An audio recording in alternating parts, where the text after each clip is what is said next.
Good morning. My name is Kathy Newman. I am the Economic Development Manager at the St. Johns County Chamber of Commerce. This morning, we are pleased to bring you the Chamber's first virtual panel discussion, Adapting Your Business to Move Forward Through Crisis. Today's discussion is sponsored by the Chamber's Tourism and Hospitality Council. We would just like to let you know that throughout today's discussion, there will be a few poll questions that will be populated on your screen. The questions are anonymously answered, so if you would participate just to let us know how your business is doing in these particular issues, we would appreciate it. At this time, I would like to invite our moderator, William McBroom, to introduce our panelists and begin the discussion. William is the Director of Conference Sales at the St. Augustine, Ponte Vedra, and the Beaches Visitor and Convention Bureau. Welcome. We're so very glad you have joined us for this interactive discussion. We've assembled a panel of St. Johns County Chamber members who are business owners and leaders who have led their businesses through the coronavirus crisis by adapting and responding in unique ways. Their creativity and entrepreneurial spirit is amazing and really provides some positives here in this challenging climate. We've asked the panelists to share their stories and experiences, as well as offer any tips or advice to start the conversation of recovery. I am pleased to introduce our panelists. This morning, we are joined by Philip McDaniel, CEO and co-founder of the St. Augustine Distillery Company. Anna Washington, welcome, Philip. Anna Washington, Director of Sales and Marketing at the Hilton Garden Inn, Ponte Vedra Beach, welcome. Derek Prince, owner of the Bogey Grill in Ponte Vedra Beach. Good morning. Morning. And Karina Coriel, owner, Troska and Company, Ponte Vedra Beach. Good morning. Thank you, Philip, Anna, Derek, and Karina for being here with us today and sharing your stories, advice, and experiences. I have four questions, topics for each of you to open things up, but we'd love for you to expand and share your stories. Each of the panelists will have a chance to share your thoughts on each question. Number one, what adaptations have you made in your business in response to the COVID-19 crisis? And let's start with Anna, please. Good morning. The Hilton Guardians' main goal is to provide a safe haven for guests and for locals. So we have done that by offering or providing daily wellness calls to our guests to make sure that they're all right. We've added personal shopping to area restaurants, to the grocery store. We can pick up your medication if approved from CVS. We've added all-day room service for food and beverage, so you can actually be in your room. You don't have to come out. We can bring you breakfast, lunch, dinner, and actually even an evening toddy if you'd like. We're providing additional amenities and towels and things like that, limiting that direct housekeeping contact until after the 5th day. If you're there with us that long. For anyone that actually checks out, that room will be put out of order for 3 days. So that if there is any virus in the room, that room will be out of order for 3 days before our staff goes in to clean. We're encouraging our guests to actually schedule personal gym time and pool time if they like, and then we're stringently cleaning prior and after they leave. As you know, we've offered some day use office suites at $49 so that people that might be struggling with barking dogs, the kids running around, can come to our hotel and work for the day and hopefully get a lot done. They can also order room service. We can bring that up to them so they don't even have to leave the room. Another thing with our housekeeping, we have actually just won the AAA Inspector's Best of Housekeeping Award for 2020, which I thought was quite ironic, especially during this time frame. We're thoroughly disinfecting all of our public areas. So if we are starting with the lobby on one end, we're working our way stringently cleaning throughout the public areas, and then we're starting all over again. We're doing that 24/7. We're also participating in the Hilton American Express partnership to donate 1 million room nights to the frontline medical professionals responding to the COVID-19. And I'm sure we're one of thousands of hotels that are doing that. And then from a restaurant perspective, we also have a restaurant as well. We have added our curbside pickup for meals and for alcohol. We've added some family style meals to make it easier for folks to eat healthy. We've got some vegetarian, some gluten-free options as well. We've added some kid meals so that it'll be a little bit easier for you to be able to pick up kid meals for the week, as well as some a la carte items like some vegetables and some eggs, sandwich meat, and things like that. So that hopefully that would save a trip to the grocery store. That's pretty much the main changes that we've done at the moment from a hotel and a restaurant perspective. That's great, Anna. Thank you. It should make guests feel comfortable in this Absolutely. time. Derek, how about you? Adaptations to your business? Through this entire process, I've kind of just let my staff know we just got to figure out how to be flexible.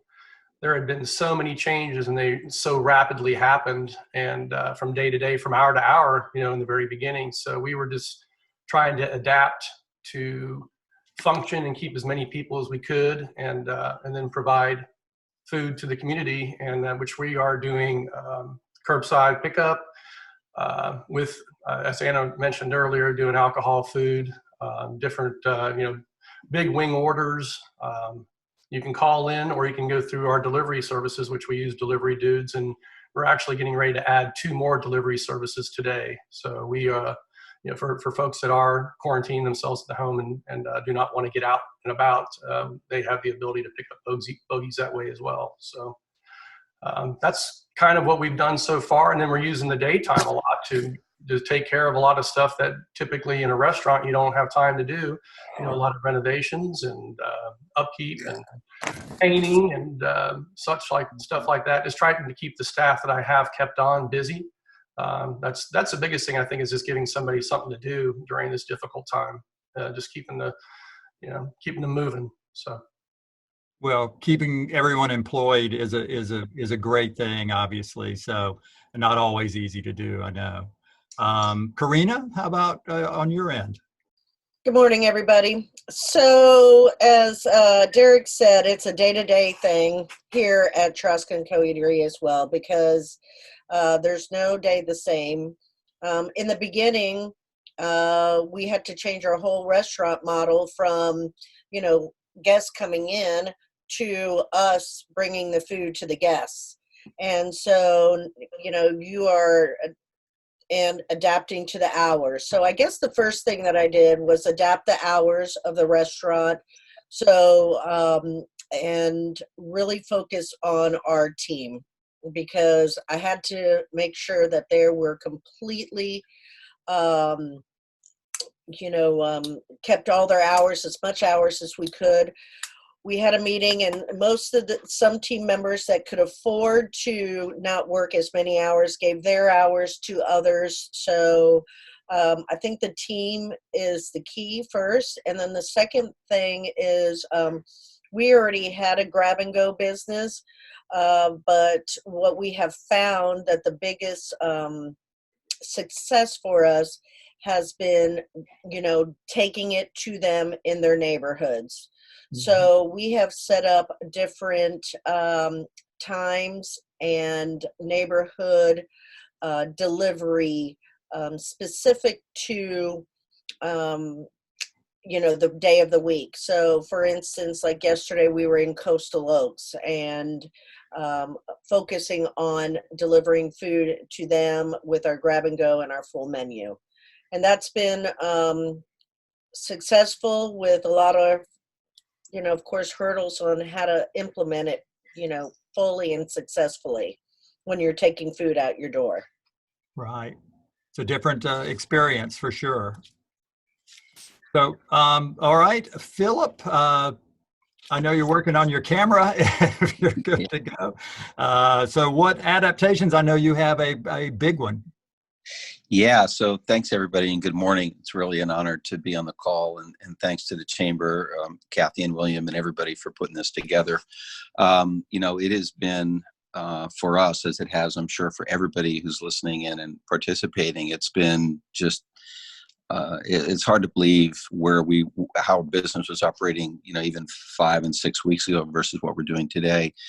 trying to think about the ways to to sort of convey the adaptation. But, you know, on a practical standpoint, you know, we closed our tours, which is our, you know, main source of business and revenue. Obviously, we couldn't have people standing, you know, less than 6 feet. And about a month ago, we closed our tours to the public. I guess the good news is because spirits and alcohol were on the list of essential items, we were able to keep our gift shop open.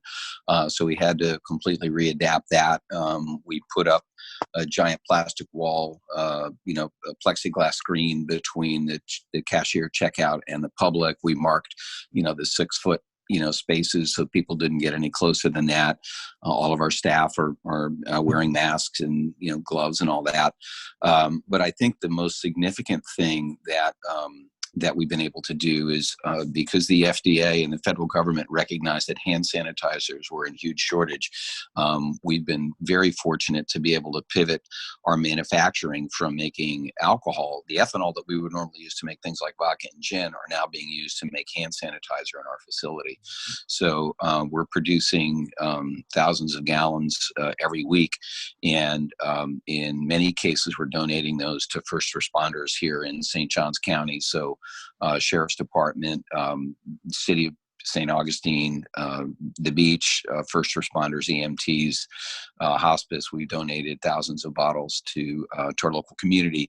And to help support the cost of that, we have been selling it at a very reasonable cost to local businesses. And today we're actually launching our first campaign to consumers where we can actually now ship it to them, to their homes directly. So they won't even have to come into the gift shop. So we're very excited about that. But you know, we've really, you know, kind of pivoted everything that we're doing, you know, to try and keep our employees hired, which has been a challenge, obviously. But we are, for anybody listening out there who's got an ear to the governor, one of the things we're hoping to do, unlike many of the, you know, restaurants and you know, food establishments who can sell and deliver curbside, and distilleries are restricted from that. And so we're putting out a campaign to the governor to ask him to help us help the community, because if we can keep our doors open and keep making hand sanitizers, then we can you know, stay in business and help those first responders. And it would be wonderful if we had the same right and privilege to be able to ship our spirits, which currently we don't. So anyway, so that's kind of what we're working on here. It's been quite a transformation, but you know, that's we adapt and we move on. So but that's where we're at right now. Very impressive. A great story, Philip. And I'll go back to you for the next question, if I may. What are your tips or advice for fellow businesses to survive the crisis? You know, the first thing I would suggest is, you know, do everything you can to kind of preserve your cash, because that's going to be the thing that's going to help you get through, you know, cut your expenses. We've talked to all of our vendors, whether it's, you know, our legal counsel that we use every month, or, you know, our bottle suppliers or cork suppliers or landlords, tenants, all of that, and just say, hey, can we somehow find a way to defer? Can we pay half now and half over the next 6 months, whatever? Watch your cash. The other thing I would do is have, as best you can, do a really good job, you know, through your social media channels to stay in touch with your customer base, because, you know, they're all home. They're all a little scared. They're kind of waiting to see how this thing comes out. And I think those businesses that are able to stay in touch with those customers and reassure them that you're still here, that your business is still here, that you're thinking about them, it's a very powerful tool to retain, you know, business in the future. It's also the right thing to do. The other thing is take the best care of your employees as you can. We had to furlough about 60% of our staff, which was an extraordinarily painful thing, because if you don't do tours, there's just no way to, you know, staff up for tour guides. And so we've done everything that we can to help them, you know, in their quest to file for unemployment, and at the same time, just, you know, maintain dialogues with them every week. And, you know, we're doing virtual chats and seeing how everybody's doing. So those would be the 3 things I would suggest. Thank you very much. Great tips. Karina, how about you? So the wonderful thing in regards to our business is it's a little bit smaller footprint. So, you know, to make a change from a huge restaurant to a small restaurant in regards to everyday changes has been a little bit easier. We have not had to let go of anybody, just kind of based on what we talked about before. We just talked to all our team members and found out who could give up hours, who didn't need the paycheck because they lived at home with parents, so on and so forth. So, because I think that'll lead kind of into the next question is how do we kind of get back out of this? Then we have to hire people again. So we're trying not to do that. You know, I have cut every last bit of expenses that I could cut, everything. And it has been, everybody is understanding, everybody. I want to make sure that they know that when we come back, that we will be back in business with them. But if, you know, every little penny helps. And, you know, I'm always the type of person that I always have to look on the bright side of everything. So I know that we'll learn from this. I guess that's what I would give advice about is I am learning so much right now of how I can make my business better. And I am going to, there's things coming out of this that, you know, even for how to manage my hours and really what we should be focusing on. And so I would say instead of worrying so much about, you know, the things that we all worry about daily is really try to focus on how we can make it better when we're out of this situation. Some great lessons there that should help down the road. So that's really good to hear. Derek, how about you over at Bogies? Well, when it first happened, we're going to have to make some changes because we have a larger footprint, unfortunately, and have a big bar business. And I mean, we seat about 185 people. So we did have to make some changes. What Karina did, I mean, I went to my host and the staff that is typically, you know, mostly the high school students and stuff and people that had a place to live. And those are the ones we went to first and saying that, you know, we're going to, you know, lay you off for a little while. You know, we communicated with all of our staff. We did have to cut our staff down to about 10 essential people. So about 60% of our staff. I am hoping to get good news here today with the PPP plan. I know I'm getting ready to be funded, supposedly. And if I do, anybody who has not received their unemployment stuff yet, I'm going to bring back everybody. So that's what I'm hopeful for. And then also expand our hours if we're able to do that as well. You know, hoping for the best. But in the beginning, you know, sitting down with every purveyor, just, you know, communicating to them, they all understand. As Karina said, everybody I've spoken to is very understandable. You know, we're just trying to put a plan in place for each individual vendor, cutting anything that we could cut. You know, one of my number one things was football packages and basketball packages and stuff. I mean, DirecTV cost me upwards of $2,000 to $3,000 a month. So the first thing I did was call them and said, stop everything. So, you know, just finding things that were essential to keep open and things that aren't essential when you're staying open was the biggest thing. You know, line by line on your profit and loss statement, trying to figure out where you could get skinny. And as Philip said earlier, cash is king right now. So, I mean, the moment you run out is when it gets extremely difficult because everybody's running out. And, you know, including the people that are purchasing the food and keeping us open.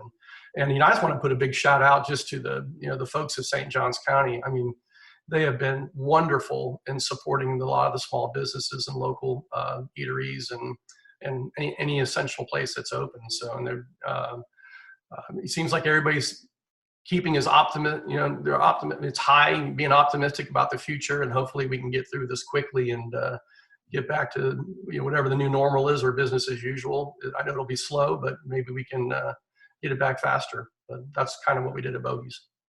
Very good. Thank you very much. And Anna. And I want to also say that I am very thankful that our hotel and our restaurant, we have not laid off anyone. I mean, our again, so thankful that our owners are committed to, as all of these other panelists are committed to, the staff first and foremost, making sure that they're safe, but also making sure that their hours are not affected. I mean, luckily we have, if there's not enough work for them, there's a lot of training for them. They're also doing renovations on the restaurant and doing a lot of maintenance in the hotel that maybe we did not have the time to do. So I'm very thankful for that. But some of the tips and advice for fellow businesses, I would say from a hotel and a restaurant perspective is social media is king. You have to find creative ways to get in front of your audience on a regular basis. And I really have to give some kudos to Karina and Traska, because they have done an excellent job in their social media and getting out there. So that's huge kudos. We've also placed a lot of ads and articles in the paper in order to make sure that our new things that we're doing are getting out in the community. And another thing is just to give back if you can. I know a lot of businesses have really come together and giving back in the community to be able to help. And I am so thankful that our hotel and our restaurant, we're actually going to be next week feeding 60 medical staff at the Mayo Clinic as a thank you for their hard work. So I know that's hard to be able to give back right now when you're struggling, but I think that people will remember that once we're all back up and kicking, that if a business really was able to reach out and help in the community, that will make a huge impression. Well, very good. You are succeeding at making that impression, and that's a wonderful thing to do. Good. I'll come back to you, Anna, for the next question. What are your goals for recovery, and will the adaptations you made be a part of your future business plans?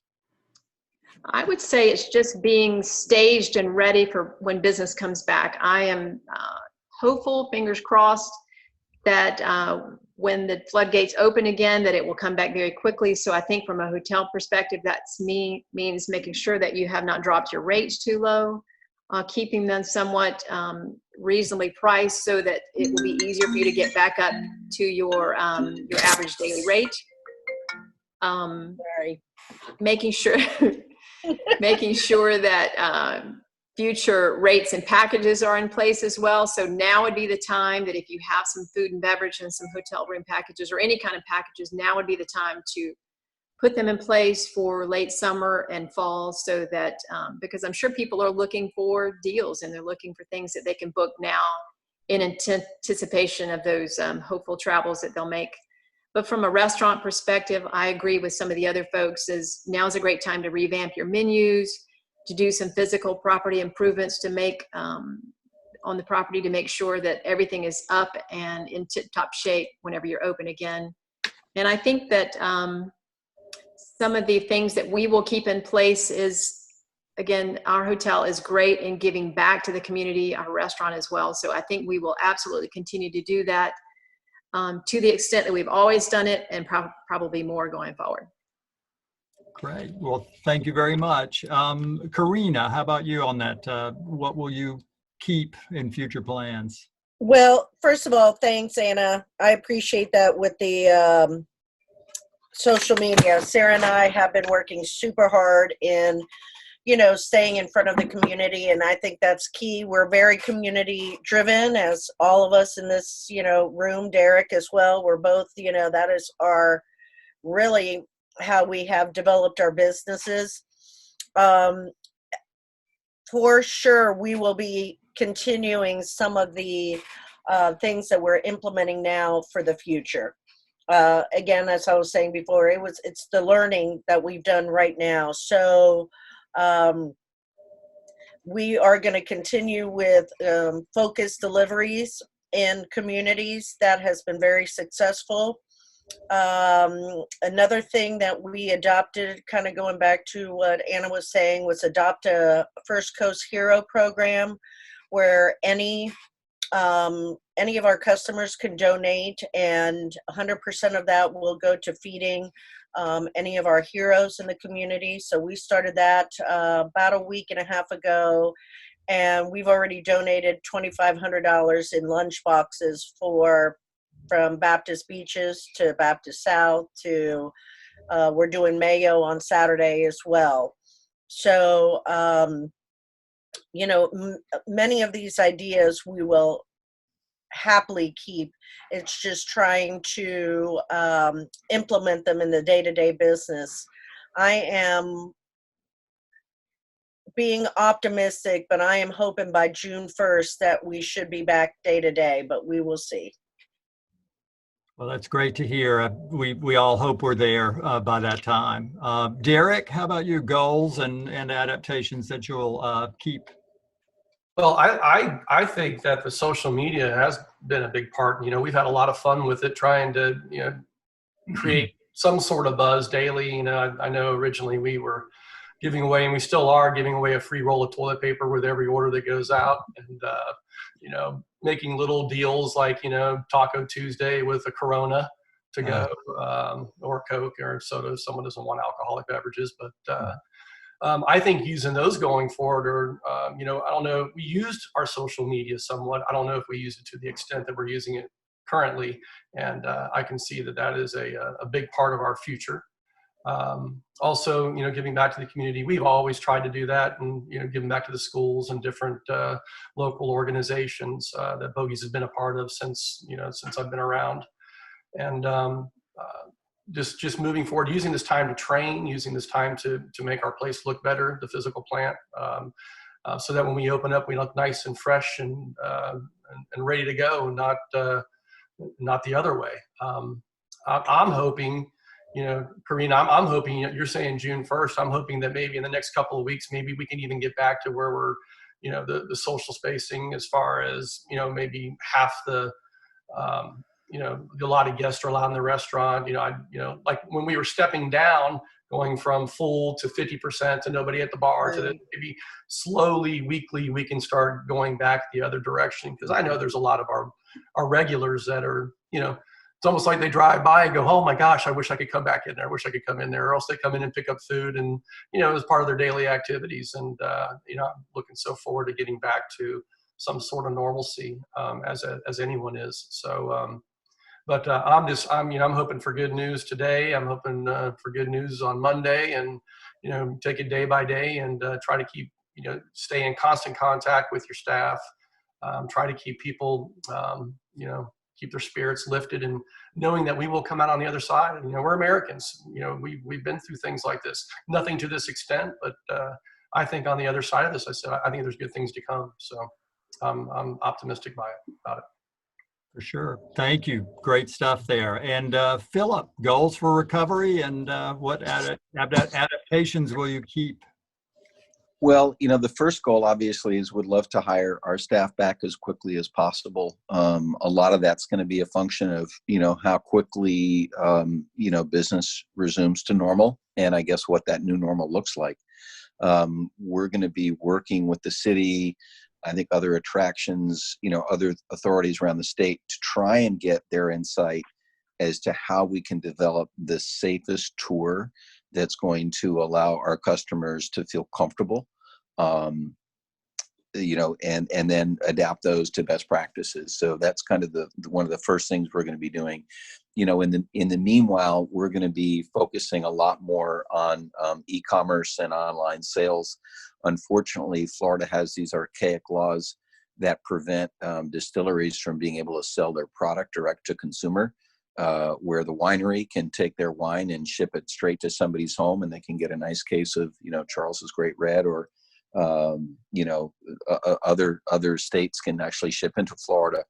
We're still fighting some forces that don't want those laws to change. So we're going to work aggressively with both the legislature and the governor's office and the Department of Business and Professional Regulations to hopefully get them to loosen some of those laws, because I think it's going to be a while before people are comfortable getting back into, you know, crowded spaces. And the best way for us to be able to, you know, continue our business is going to be able to have the rights and the same privileges as other business to be able to take orders online and then ship. So that's going to be a big focus for us. So those really are kind of the areas that we're working on. You know, we absolutely want to, you know, continue to maintain and engage the great, you know, relationships that we have with our business partners throughout the city. And as I think someone mentioned, give back. We, you know, one of the things I love about our company is that we've been able to really support several important things in the city, including the Sing Out Loud Festival. We've been a sponsor for 2 years. We're hopefully going to be able to afford it again this year, and help the amphitheater get back on its feet. And then a number of, local cultural nonprofits. So we want to be able to continue to do that. But the first thing we got to do is, get business back to normal. And I think half the challenge for all of us is going to be, what does that new normal look like? But those are our goals for recovery. How we'll adapt. Great. There's a lot on that list there. So, we're all staying busy when we get back to that normal.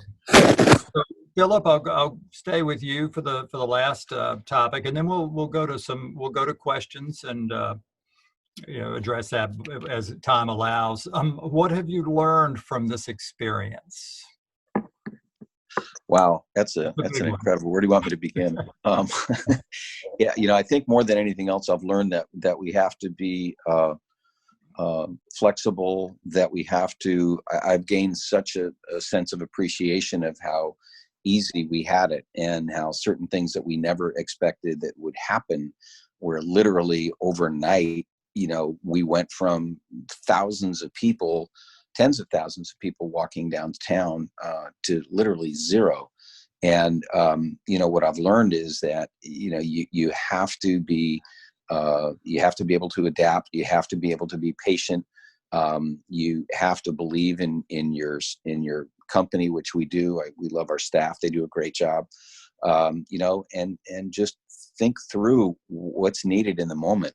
To be able to, continue to do business and, more than anything else, communicate, with your employees. They are, to us, we always treat them as our most important customers. And by being able to take care of them and help them through this personally has been an important thing for us. But, more than anything else, it's just, working hard, adapting, reinventing what you do, and just be prepared, because this is not going to change. Things are going to absolutely continue to evolve. And I think as long as we all keep an open mind, we continue trusting in one another, we continue doing good business together, we're going to be fine. And so that, I guess that's what I've learned. Thank you. That's great stuff there, Philip. Thank you very much. Karina, same for you. Well,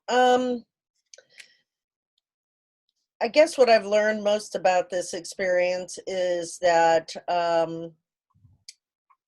that we are going to move forward with a whole different business concept that we've been wanting to implement for a while, and now we've had the time to do it. So,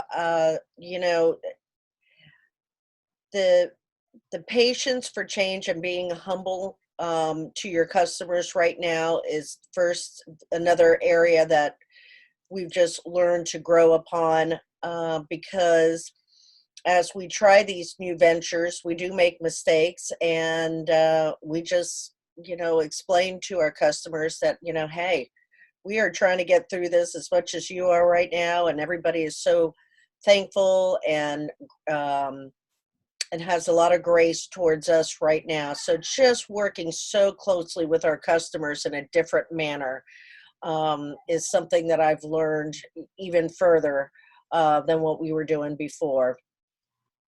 And, we have learned also what systems need to be better, like our online systems need to be better. Our online ordering needs to be better. Because we're finding now that we're using these more, then we need to have them be the most effective. So those are some of the things that I've learned really in the past 2 weeks. And other than to comment on Derek's on having the locals come back, I know one of those locals that happens to be my husband is ready to come back. And I'm ready for him to come back too. So. Anyway, thank you so much, guys. Very good. And Derek, how about you? I wrote down a note yesterday when we were looking at this. It was like, never say never. I mean, who could have expected this to happen to the magnitude that it has? It's just been crazy, and how quickly it happened. I mean, here, on a Thursday afternoon, we're sitting at the TPC watching golf, and by 3 p.m, they say it's canceled the next day, and you're going, oh my gosh, what's going on? Then the next day, everything starts going crazy. Then those next 7 days following was just a blur because it was happening so rapidly. So, I think putting, some in the future, putting things in place, because, something like this could happen again. And my God, we're not out of the one that we're in right now. So, as Karina said, putting some systems in place to safeguard you against this happening in the future. Because cash is king, having a surplus of, maybe it's a rainy day fund or what have you that is there to protect you, to get through times like this, because first and foremost, my staff is so important to me. I've had folks that have been on my staff for over a decade, and, and getting to know their families and stuff, and seeing them hurt through this time is, it's very difficult, and we're just trying and getting to know like the people in the community, which and all of us do in our Ponte Vedra is such a small community, as is St. Augustine, but you get to know everybody, and they're all like family to you, and you're watching people go through this terrible time together, and boy, they are coming together. And I think that my hope is that we come out of this on the other side stronger, looking at things differently from every aspect of your business, from a cleanliness standpoint, to a training standpoint, to just become bigger and better if you can in your community. Right. Well, great thoughts. Thank you for sharing that. Anna, what have you learned? I would say just finding more ways to be creative and innovative, and that would go for Hilton Garden Inn, but also for Mulligan's Pub. It's amazing how much social media I've been training. I'm doing just to kind of get myself up to speed on social media, because again, you have to stay connected to your audience, but also from working remotely, making sure that your teams have the tools that they need to be able to work remotely. Me and my sales team are all working remotely, and luckily we were able to quickly kind of turn that around. But I think a lot of companies maybe struggled to get those people up and working again. But I think there will be a lot of businesses and systems that are created, I think like Derek said, out of this, so that we all can work remotely. I'm sure that all kinds of companies will be created. And but again, I think it's just being creative, being supportive of each other, being real, and just again, from a hotel's perspective, providing that safe haven out in the community. So. Right. And the relationships we built over the years are, you see now how important that is. It's amazing Huge. What a difference that makes on all fronts. Kathy, I think we have some questions. Yes, we do have some questions. Would you like me to read them out loud? Sure. Okay, so I have one here for Derek. Okay. You know what, we might send that to you separately. So let's go to the next question. This one is from the distillery. Where can consumers order the hand sanitizer from the distillery? Is it on your website? Yeah, so what's happening is, thanks for the question. If you are on Facebook, today at noon, we're going to be launching a link that will go straight to our e-commerce site, Shopify. And that's going to be able to allow people to order. We've got two different options. One is an 8-pack, and the other is 30 bottles. So if you have a larger family, or if you have a small business, the 30-pack is really convenient. We're charging $3 a bottle. It's a 2-ounce spray pump bottle. It's really, really convenient. It lasts forever. And then there's a very, just pass-through costs on shipping and handling beyond that. But we're hoping today to turn that live at noon. So just please check our Facebook page. Or you can also, if anybody wants to write it down, it's stogsanitizer.com. So just stogsanitizer.com, and that will also get you there. Great, thank you. The next question we have is, will you offer special incentives to be used when things improve for customers who have been loyal to you throughout this time? So this is a general question to the panel. Thinking about people who have been visiting with you throughout this crisis, are you going to do anything special for them, when things open up again? Who would like to take that one? Can I answer that one? Sure, Anna. We have definitely been doing that. We just realtors, for example, we have been trying to reach out to the realtors that have been using us before and brainstorming with them on how we can help them continue to show homes, whether it's, you know, virtually, but just to being able to see how we, from maybe a restaurant or a catering perspective, of how we can help them get the people to the homes to look at the homes so that they can continue to be successful and hopefully sell homes. So we're trying to do that.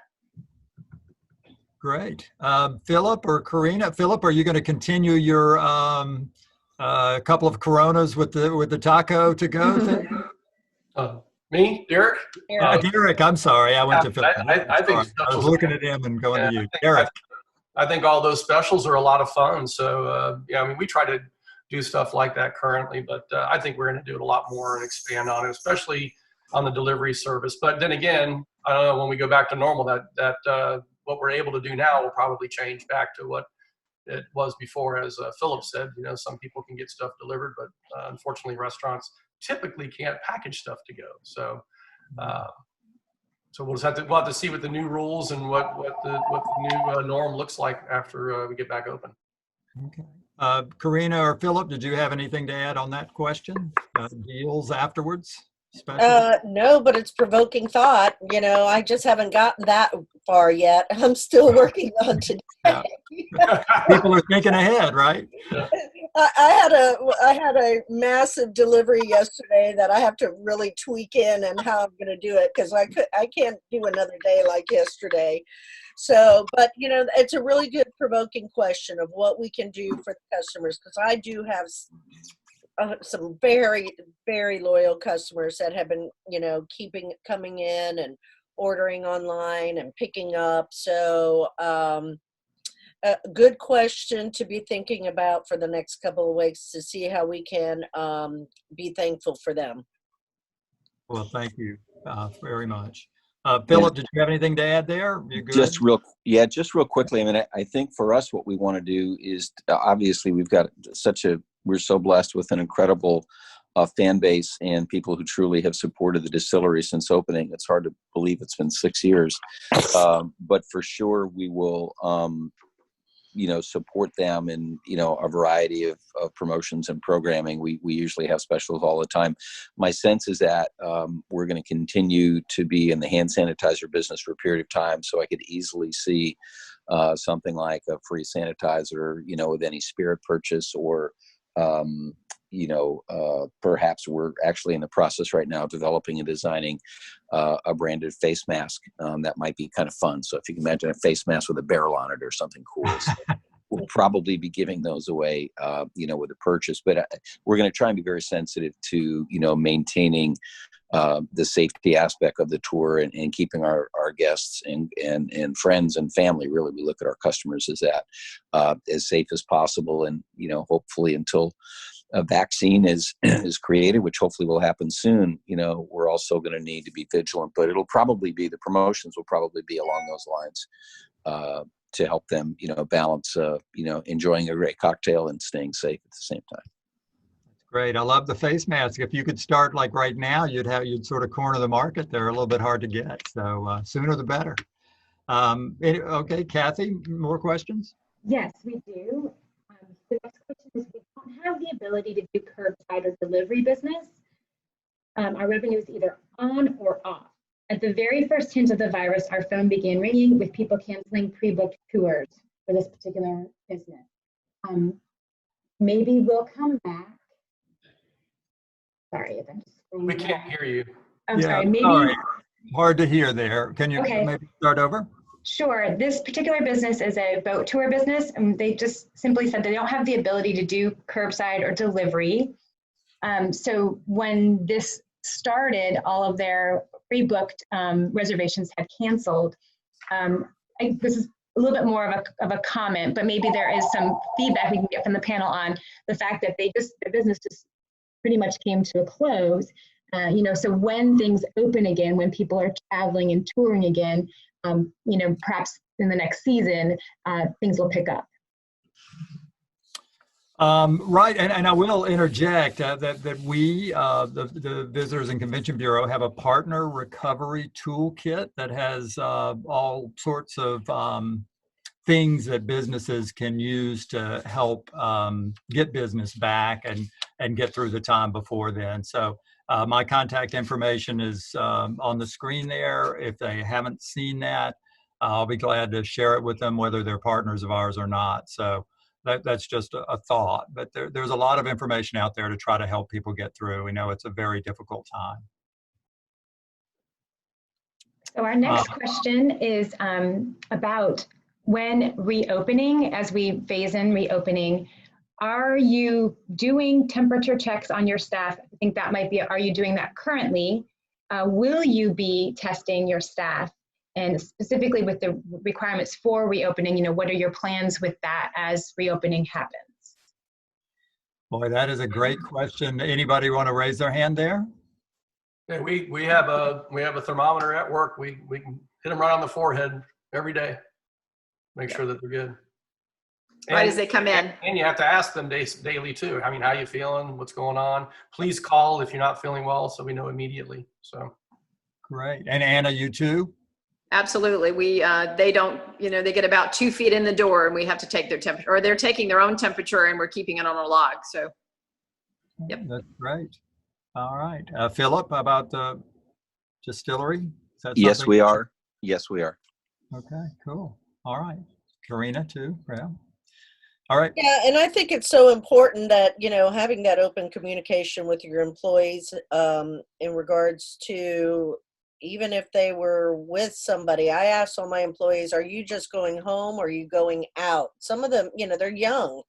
So they want to go out, you know, not even if there's not a place to go out, but they hang out with their friends and stuff. So most of my staff, you know, they're basically just going home and here.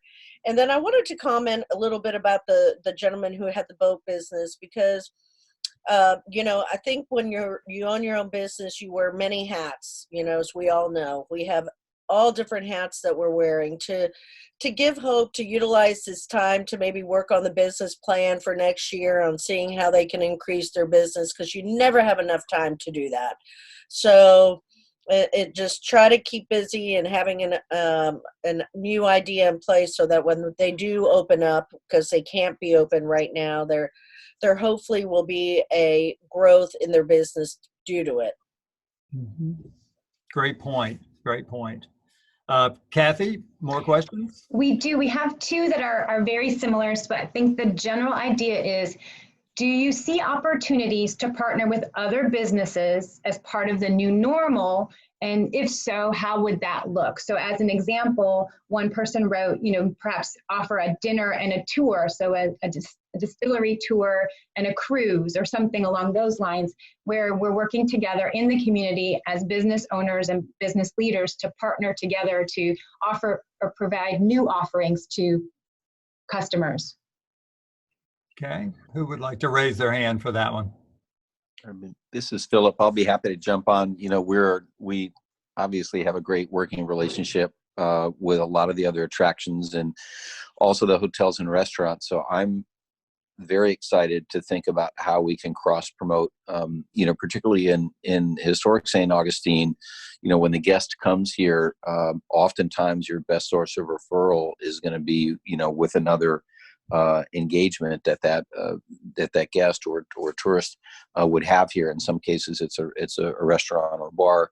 In some cases, the hotel or another attraction. So I'm very excited to work with both the Attractions Association and certainly the VCB to come up with some cool cross promotions to help, you know, reignite, you know, tourism in a whole new way. I think it's going to be exciting, and I'm looking forward to it. Great thought. Anyone else care to comment on that? Okay, we'll go to the next one, Kathy.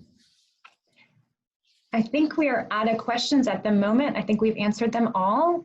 We can just hold for a moment. If anyone has any final questions, they can go ahead and use the chat or the Q&A, and we'll see them there.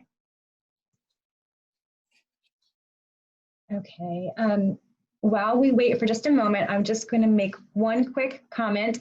Thank you all for bearing with us as we launched the poll twice today. It was the first time that we've used the poll, and I clicked end poll a little too soon. So we're going to try to collect the responses, and we can share those as we do a follow-up later on. Okay, I have no other questions at the moment. Do we want to just let the panelists say a few final words before we close out?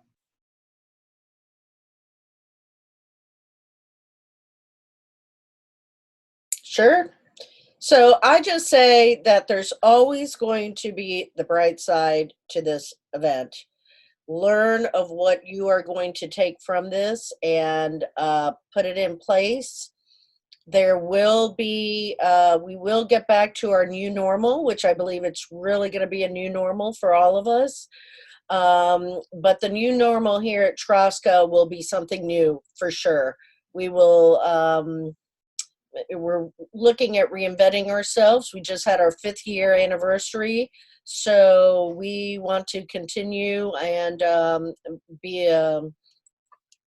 continue to be part of our community and serving our community. So thank you very much for having us today.